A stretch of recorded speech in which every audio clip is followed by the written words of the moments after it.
Yeah, good morning. Good morning. Thanks for having me. Now tell us, how is the political climate in Namibia affecting the agricultural sector? Well, like one politician said, politics is law and law is politics. So, as you know, currently right now, the biggest issue that we're currently experiencing is the court case with the Red Line. That does affect the agricultural sector in terms of the farmers on the northern side do not know, are we going to be making big money from our meat? And farmers on the southern side do not know if the meat market is going to be destroyed. In case of, let's say, the Red Line is gone tomorrow, a disease outbreak happens, the entire country is put under lockdown. We can't export meat abroad to the US or to China.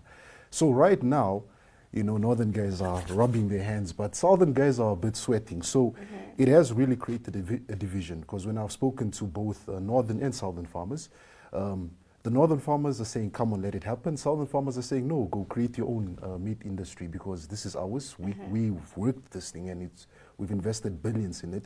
For you guys just to come in, I want to be part of it. The risks outweigh the benefits. The benefits, okay. So we'll wait and see how that plays out. Fingers crossed we get something good from it. Yeah, for both, that will work for both. After all, agriculture is a lucrative business. Very much. Now tell me, what can the government do for small-scale farmers? Well, my opinion, a lot can happen. Firstly, funding is a problem for small-scale farmers, particularly farmers in the northern communal areas. They do struggle with getting funding for their projects. And also, enlarging the spaces. If you come from a family of 6 kids and you guys just have 20 hectares, how are you guys going to farm? It becomes a problem. And as I said, funding for the projects, because equipment we utilize in agriculture, like the tractors and so forth, are very expensive. You're talking about the cheapest one is probably 300,000 upwards. And if you are unfortunate that you do not own a townhouse, which you can put up as collateral at the bank, you can't afford this. Yeah, you can try and apply for government tractors, but those take time. They have to plow everybody's fields before they get to you. So making that, and probably subsidizing agricultural implements, equipment we utilize, and the seeds. Because these are hella expensive when you go to the shop. 25 kilogram can cost you 400 upwards. So this makes it very difficult, particularly if you don't have that extra revenue income as a farmer. This is why many farmers, I know many people make fun of Namibian farmers because they're weekend farmers. We work during the week, we farm during the weekend. It's to sustain, because it's a capital intensive business. Well, you see, there's this connotation that people have, with farmers and agriculture, that it is for the uneducated. And unfortunately, we have like a population of 2.5 million, and about 1.6 million people live in abject poverty. Tell us, why is agriculture and farming such an important sector in a country like Namibia? Okay, you see, the reason why it's important, it's quite simple. It's your bread and butter issues.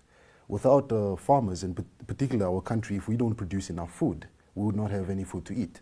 I always say that, look, without electricity, we can survive a month, we can get alternatives.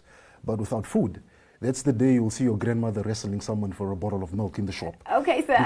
Because definitely, food is what keeps the society going. So the reason why it's so important, and the reason why many more people need to get in, but I say it needs to be an informed decision. Not just a decision whereby you just wake up and I'm going to get into farming. But we need more people to get into it, because it's food, it's eating. And it's also making sure that we are a country where we're food secure. Because you look at every time the Namibian Statistic Agency releases the stats, they say the northern regions are a place where people aren't really eating nutritional food. So for me, that's part of the reason, making sure that every Namibian gets to eat a balanced diet and gets to eat healthy food. Because you look at some of the illnesses we're having today, diabetes, high blood pressure, these are illnesses caused by an unhealthy living lifestyle. You get what I'm saying? Yeah, no, I'm also, I'm moving towards, registering an interest in agriculture myself. I want to start farming as well. And I think that it's a call for young people to really register an interest in farming, because apart from, the elevation of poverty, it's also, like you said, food security is very important. I think there's a global issue now with food security. So I think young people should really start to register an interest, and the government should see and look at ways on how they can help small-scale farmers, farmers, so that we can stand together and bring about the change that we want to see. Thank you very much, Mitchell. This was quite an invaluable and rich in knowledge conversation.